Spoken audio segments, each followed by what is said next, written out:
The mirror didn't lie, but God, I wished it would. Tonight, this dress, this damnably expensive, perfectly tailored gown, isn't for my happiness. It's a weapon. My smile, sharpened steel. 2 years. 2 agonizing, soul-crushing years I've waited for this, for their special day. Mark and Jessica.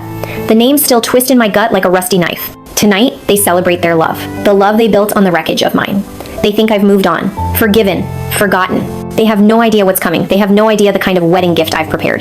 Because 2 years ago, they didn't just break my heart at my own wedding, they publicly, spectacularly annihilated it. And I, Chloe, vowed that day, amidst the ruins of my dreams, that they would pay. Oh, they would pay.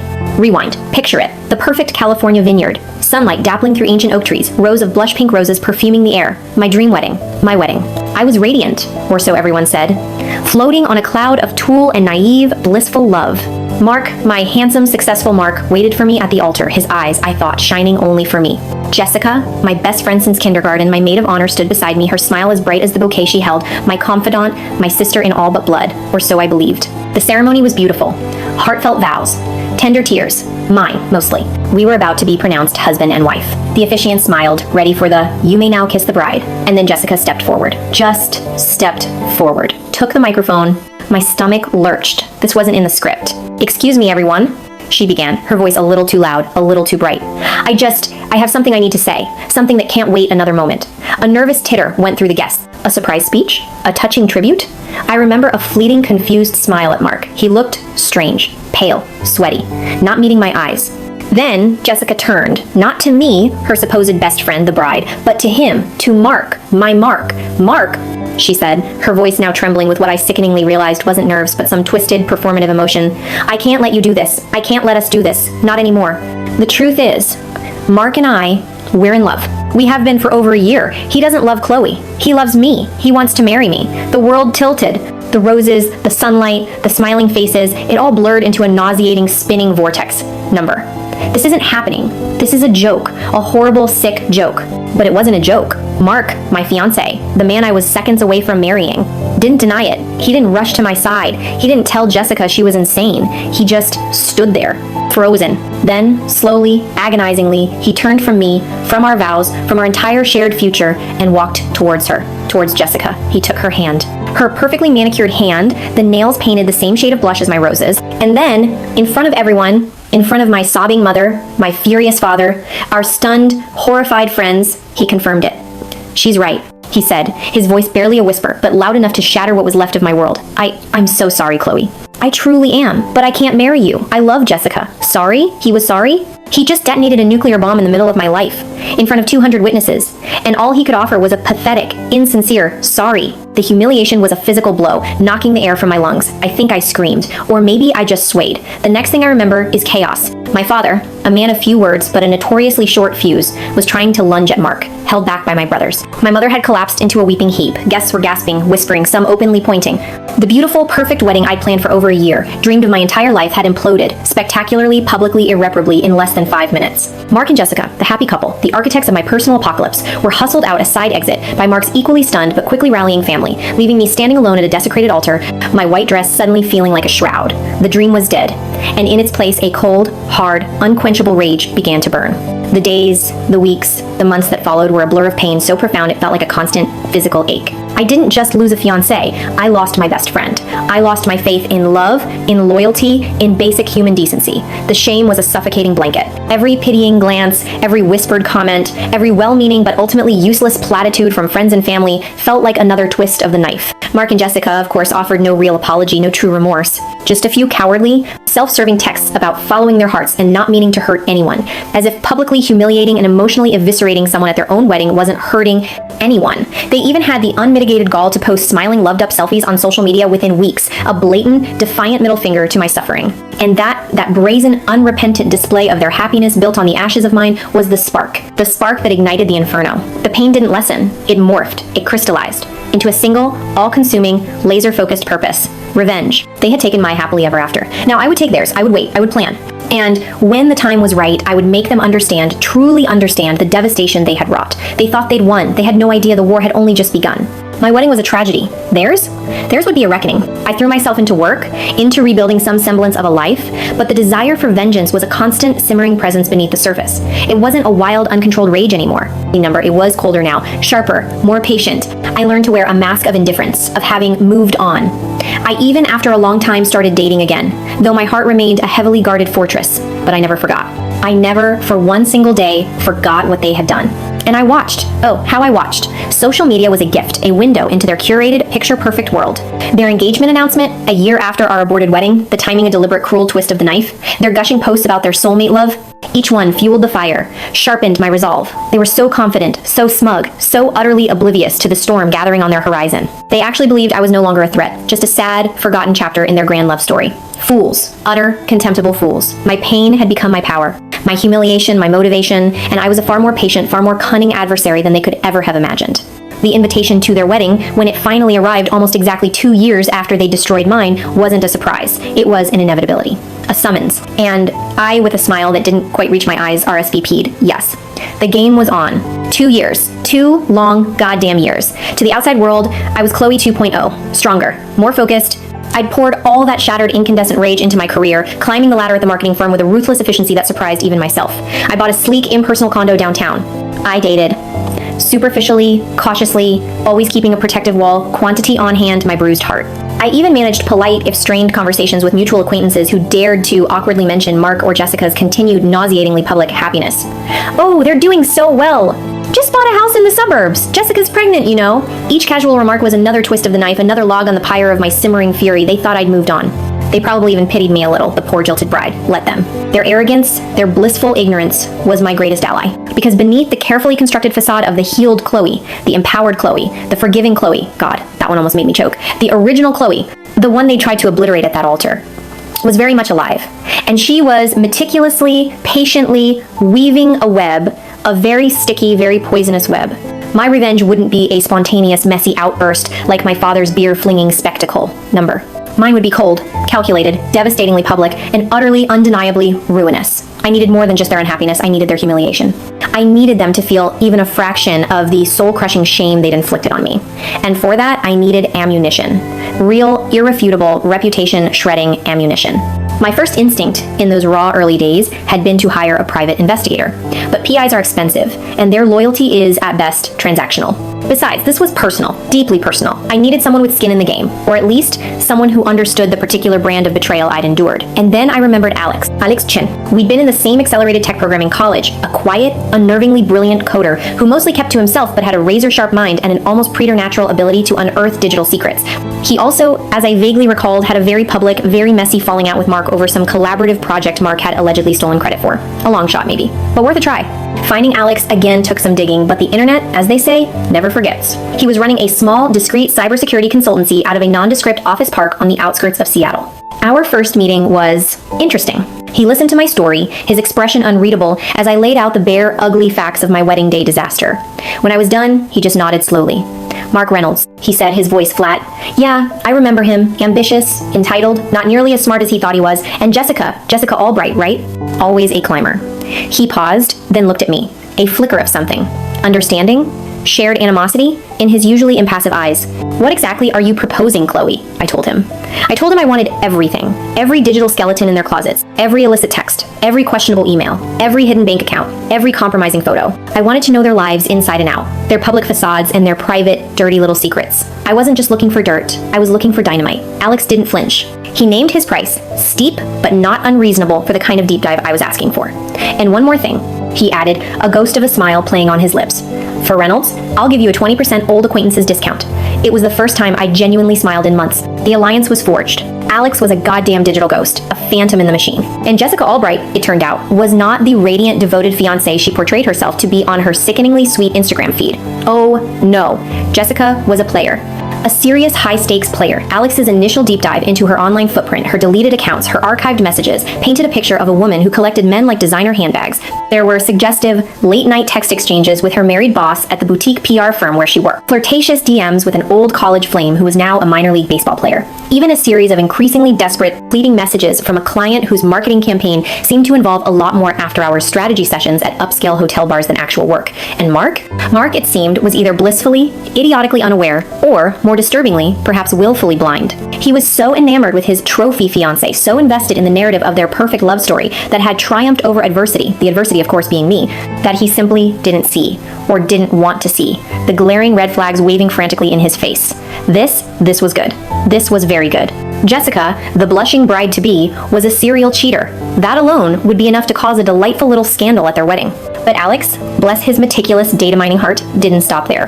"There's more, Chloe," he'd said during one of our discreet encrypted video calls. "Something bigger."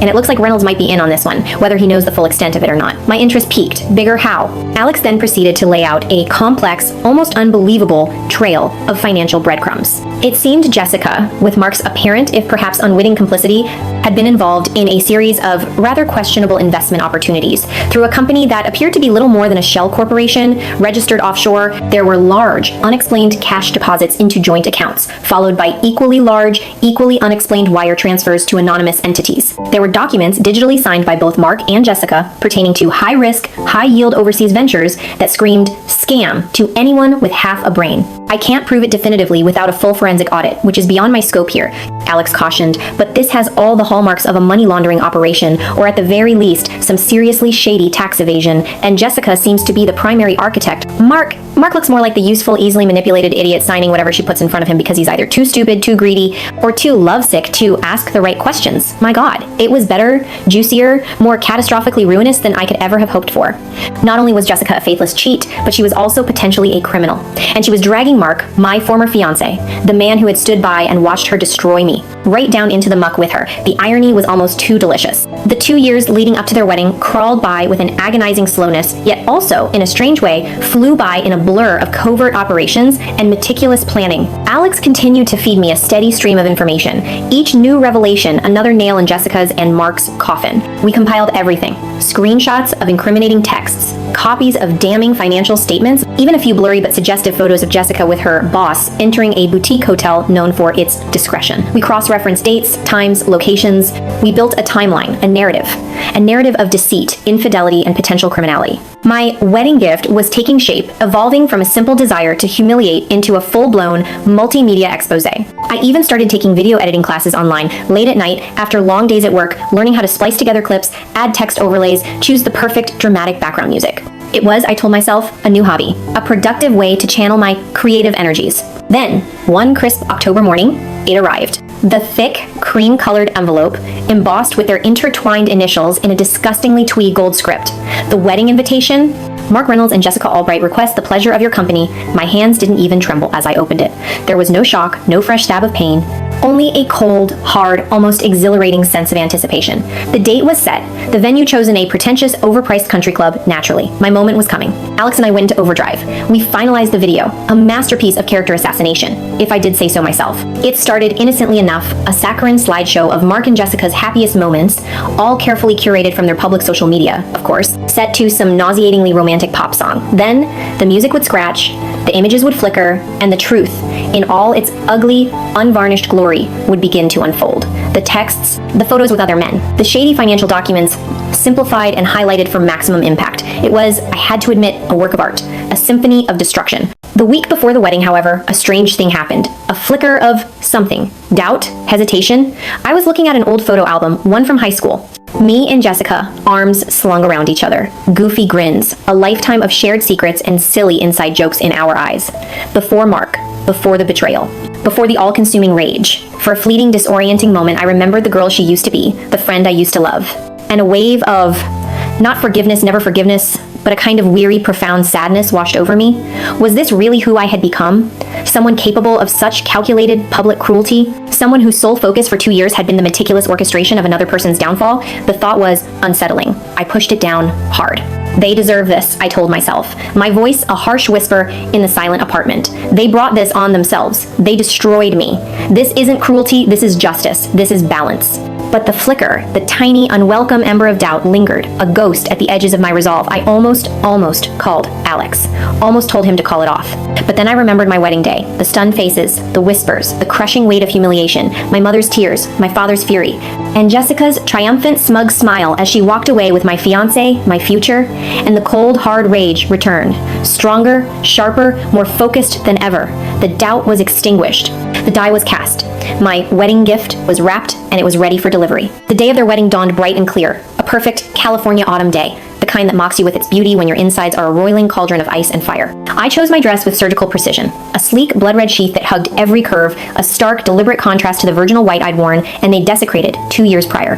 My makeup was flawless, my hair a cascade of dark, glossy waves. I looked, if I may say so myself, like a woman who had not only survived hell, but had come back with a controlling interest in the real estate. The mask of serene, almost pitying composure I'd practiced for weeks was firmly in place. No one looking at me would have guessed at the maelstrom intikhab raging beneath the surface, the years of meticulously nurtured rage, the almost unbearable anticipation of the reckoning to come. Alex, bless his tech-savvy, morally ambiguous soul, had handled the logistics of the presentation. A tiny, almost invisible, high-powered projector, a discreetly placed laptop synced to a burner phone hotspot, all tested, all ready. He wouldn't be there, of course. He preferred to work from the shadows, a digital puppet master. "Break a leg, Chloe," he texted me that morning. Or better yet, break theirs. I almost smiled. Walking into that overpriced, ostentatiously decorated country club ballroom felt like stepping onto a battlefield, my heart a cold, hard drum against my ribs. Mark and Jessica, predictably, looked momentarily startled, then deeply uncomfortable, when they saw me making my way through the clusters of their, surprisingly fewer than I'd expected, guests. Jessica's smile, when she was forced to greet me, was a brittle painted-on rictus. Mark just mumbled something incoherent, his eyes darting away, unable to meet mine. Good. Let them squirm. Let them wonder. Let them feel that first, delicious little prickle of unease. I was a viper in their manicured Eden, a beautifully dressed harbinger of doom. I circulated, offered insincere congratulations, sipped my champagne, just one, I needed my wits about me, and waited, patiently. The ceremony itself was a blur of saccharine sentimentality and hypocritical vows that almost made me gag. Jessica, in a gown far too elaborate for her questionable taste, looked like a slightly desperate aging Disney princess. Mark, handsome as ever, looked too rapt. Or maybe that was just my wishful thinking. I watched them exchange rings, listened to the officiant drone on about love and fidelity, and a cold, almost serene calm settled over me. The anger was still there, a white-hot core deep inside, but it was controlled now, focused, honed to a razor's edge. This wasn't about an emotional outburst, this was about a public execution. The reception began, the usual forced gaiety, the clinking glasses, the bad DJ playing even worse music. I bided my time, making polite, meaningless small talk, my eyes constantly scanning the room, noting the placement of the large projection screen behind the bridal table, the sightlines, the exits. Then came the speeches. The fumbling, awkward best man, not someone I recognized, clearly a downgrade from Liam. Oh wait, wrong story, wrong ex, same brand of idiot. The tearful, cliche-ridden maid of honor, Jessica's equally vapid sister, it turned out. And then, the MC, a portly man with an overly enthusiastic microphone voice, announced, "And now, we have a very special, a surprise tribute from an old and dear friend of both the bride and groom, Chloe." A ripple of surprise, of hushed whispers, went through the room. Mark and Jessica exchanged a panicked glance. Perfect. My cue. I rose, a slow, deliberate smile playing on my lips, and glided towards the microphone, the red dress a slash of defiance in the sea of pastel. "Thank you," I began, my voice smooth, betraying none of the volcanic emotion churning within. "Mark, Jessica, what a truly unforgettable day this is." My eyes met theirs, holding their increasingly nervous gazes. 2 years ago, as many of you may or may not recall, I stood at an altar, much like this one, ready to marry Mark. It was, I thought, the happiest day of my life. A murmur went through the crowd. Good. Let them remember. Let them anticipate. Things, as we all know, took a rather unexpected turn. I paused, allowing the tension to build, a delicious, almost palpable thing. But I'm not here to rehash old heartbreaks. To number. I'm here today to offer a wedding gift. A very special, very personal wedding gift. A little something I've been working on, a tribute, if you will, to the unique and enduring bond you two share. I gestured vaguely towards Alex's pre-positioned, almost invisible projector. If you'll all direct your attention to the screen, the lights in the ballroom dimmed slightly, as prearranged with a very helpful, very underpaid, and, thanks to Alex, very temporarily incentivized member of the venue's AV staff. The screen flickered to life. For the first 30 seconds, it was exactly what everyone expected, a cheesy, romantic slideshow of Mark and Jessica. Sunday-drenched selfies, laughing embraces, clinking champagne flutes, set to some god-awful treacly Ed Sheeran song. I could see Mark and Jessica visibly relax, a relieved little smile even gracing Jessica's perfectly glossed lips. Fools. Then the music scratched, abruptly, violently. The romantic images stuttered, froze, then dissolved into static. A new, ominous, pulsing electronic beat began. And the real show started. The first images were screenshots of Jessica's illicit texts. Flirtatious, then overtly sexual, exchanges with her married boss, a well-known, highly respected, until now perhaps, local surgeon. Dates, times, hotel room numbers, all starkly displayed. Gasps rippled through the room. Jessica's face went ashen. Her boss, who was, as Alex had gleefully informed me, actually in attendance with his unsuspecting wife, looked like he was about to have a coronary. Mark was staring at the screen, his mouth agape, a look of dawning, horrified disbelief spreading across his features. But oh, I was just getting started. The video transitioned seamlessly to photos. Blurry, yes, but unmistakably Jessica, looking far too cozy, far too intimate with the aforementioned baseball player, a local hero, also married, also coincidentally, a guest at a nearby table. Then came the client from the upscale hotel bars, a wealthy, older businessman with a very public, very devoutly religious wife sitting right beside him, her face a mask of frozen, aristocratic shock. The texts with him were less about marketing strategy and more about preferred brands of lingerie and weekend business trips to Napa. Jessica was now visibly trembling, her perfectly applied makeup unable to hide the greenish pallor spreading across her skin. Mark had turned a peculiar shade of puce, his knuckles white as he gripped the edge of the table. The guests were in an uproar. Whispers turned to horrified murmurs, then to outright scandalized exclamations. But the pièce de résistance, the cherry on top of this shit show sundae I was so gleefully serving, was yet to come. The video then shifted focus with a new, even more sinister soundtrack to the Phoenix Capital Ventures, Guido Du Phat Hoang, Phoenix Investment Fund, as per our agreed Vietnamese naming convention from previous story iterations. Though I will revert to the US name now for consistency within this specific story. No, wait, this story is Chloe, Mark, and Jessica, not Ava and Julian. My apologies, let me correct the company name if one was established for Jessica's schemes or just describe the financial misdeeds. Correcting the flow for this story. The video then shifted focus with a new, even more sinister soundtrack to a series of complex but damning financial documents Alex had unearthed. It wasn't just about infidelity anymore. Oh no, it was about greed.